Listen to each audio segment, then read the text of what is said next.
raise your hand if you've ever felt like someone's doubted you or looked down on you just because you're younger than them. I know it's happened to me. People often directly relate wisdom and capabilities to age. But is that really true? Should we just blindly believe what our older generations tell us? Putting it like that, I believe the answer is rather obvious. No, we should not.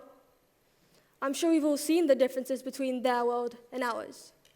For example, and I'm sure this has happened to you as well, when your grandparents or even your parents sit you down and start a sentence with, "When I was your age," we already know they're going to start telling us about how different things were in their youth.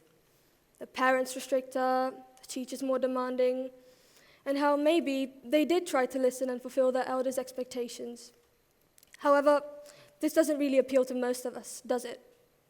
With so many emerging lifestyles, there are bound to be some new beginnings. This we should acknowledge. It's like when you're trying to get help from your parents solving a maths problem, but it was taught so differently back then they don't really understand. The world is changing in that very same way. It's not just me who points out and believes in the differences between our generation and those of the past. An urban MBA study has shown that past generations like Generation X are more likely to want stability and consequently pursue more traditional and conventional paths in life. This is due to them growing up in a time of various social changes, like the rise of the internet. Our generation, however, was the first to grow up in an entirely digital age. This has allowed us to develop a new ability to manage technology, which has exposed us to many things, both good and bad. However, sticking to the positive side for the sake of this speech, I'm going to tell you that it has increased social and cultural awareness.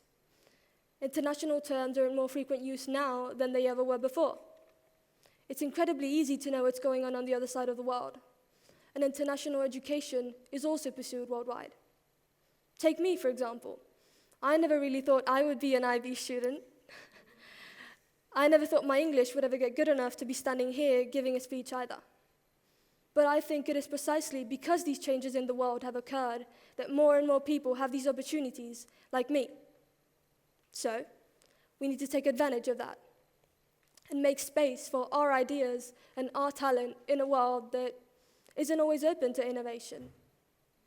Lastly, the same study has described our generation to desire meaningful experiences and to yearn to leave a mark on the world.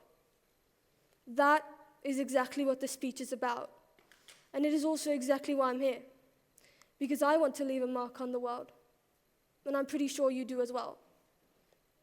What I want you all to take from this is the fact that you do not need to meet anyone else's expectations to make your mark on the world. Whatever it is our parents did, it doesn't necessarily mean we have to as well. Be your own person, to a certain extent, of course. Unfortunately, if your parents tell you to clean your room, you probably still should. However, they are right in claiming that our views are different from theirs. Is that not to be expected? A lot of things have changed, for better or worse, and it is now time for us to accept that. Instead of denying it and hanging on to what we've been told, break free. Decide for yourself. What kind of world do you want to live in? That is the space we, you and I, can create for both ourselves and those who come after us. That is what is up to us. In this way, we can be in charge of our own reality, our own future. Now, before I go, I want to ask you all to do one last thing for me. Raise your hand if you now think the people who doubted you were wrong. Raise your hand if you believe you can change your world.